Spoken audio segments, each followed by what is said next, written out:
All right, in this video, we're going to go over how to do the iron and manganese tests using our Hach Test Kit. So to open it, you flip this up and then you're going to pull this out, and that's going to open up our test kit. Inside, you're going to see a few bags. So this one is our ferrover iron reagent. So we'll use that for the iron test. I'm going to set that over here to the left. This is my sodium periodate. This is used for the manganese test. I'm going to put my manganese stuff over to the right. And then there's also going to be a third bag. This says citrate, and this is also for manganese, so I'm going to put that over on the right. I'm going to move all of my manganese reagents out of the way because I'm going to do my iron test first. You'll also in the kit have these two tubes, and they are going to have these lines on them. You can see there are 3 lines, and then they've got these blue stoppers. We're going to have a black box. That black box can open up, and inside there's going to be this little mirror. We do not need that mirror for the iron test, so I'm just going to put it down at the bottom underneath the shelf. Also in your test kit, there are going to be 3 wheels. So this one says manganese periodate, so I'm going to put that over with my manganese stuff. And then I've got 2 different iron ones. So one, it says indoor light on it. You can see that says indoor light. The other one does not. We want the one for indoor light. The other one is if you are out in the field doing samples, then you would want the other iron disc. But we want the indoor light. So you'll pull the disc out, and it's going to have some numbers on it. The other side, you can't really see the numbers. The side with the numbers, you're going to put that into the box. There is going to be a little circle in the center, and you just put that in, and then close the box.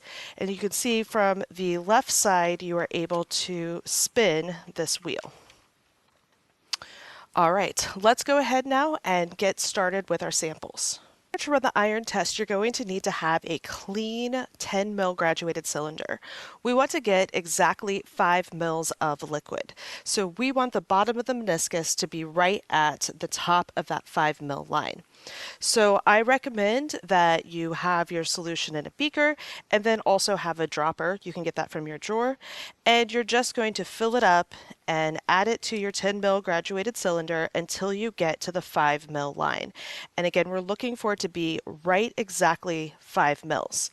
So the way that this works is concentration based. So if you don't have exactly 5 milliliters of liquid, if you have a little less or a little more, it's going to change the concentration. So we want that volume to be at exactly 5 milliliters. And I've got it pretty close.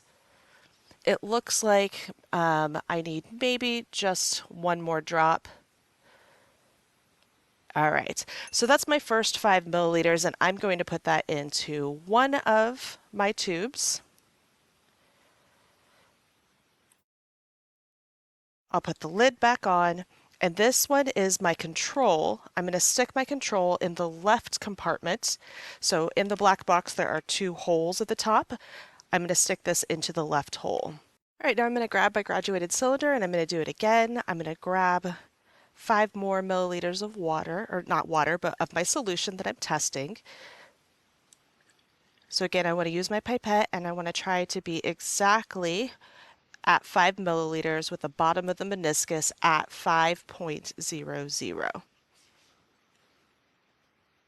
So I'm getting close here, so I'm going to try to get at eye level and go dropwise.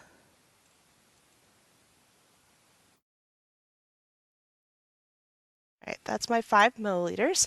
Then I'm going to take my other sample tube, pull off the lid, and I'm going to add this to the sample tube. Try to get all 5 milliliters in there. All right, we had these bags over here. The one that said ferrover reagent, we're going to open that up, and inside are going to be these little pouches. On one side, it's going to say iron phenantholine. So that's just a double check to make sure that you grab the right reagent. I'm going to take my scissors and I'm going to cut it open right under the blue line and pop open that pouch. And there is a white powder that is inside there, and I want to add that to my sample tube.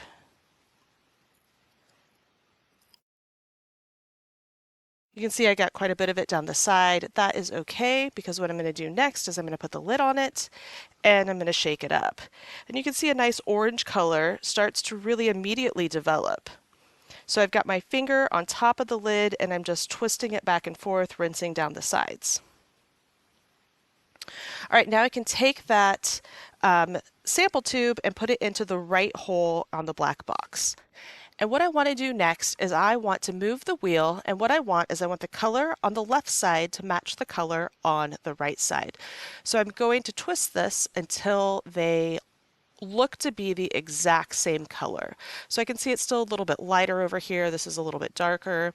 So I'm going to keep twisting, and it's starting to be the same color.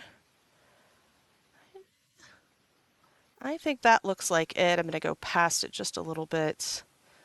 Yeah, I think it is this. I think they are now the same color. So this says 3.6. So it's 3.6, and the units for this are going to be milligrams per liter. So milligrams per liter. So milligrams of iron per liter of solution. So I'll write that down. Now for cleanup, your pill packet that had the oath phenanthroline, that can just go in the trash. These two solutions, you can save the solution that's in the control because it didn't have anything that it reacted with. So you can take that if you want and put it back with your original sample. The one that you added the ophenantholene to, this is fine to go down the drain, and then just make sure to rinse it with water. To finish cleaning this up, you want to open this up, take out your will, and put it back into the bag, and put that back into the back of the box. All right, let's look at manganese next.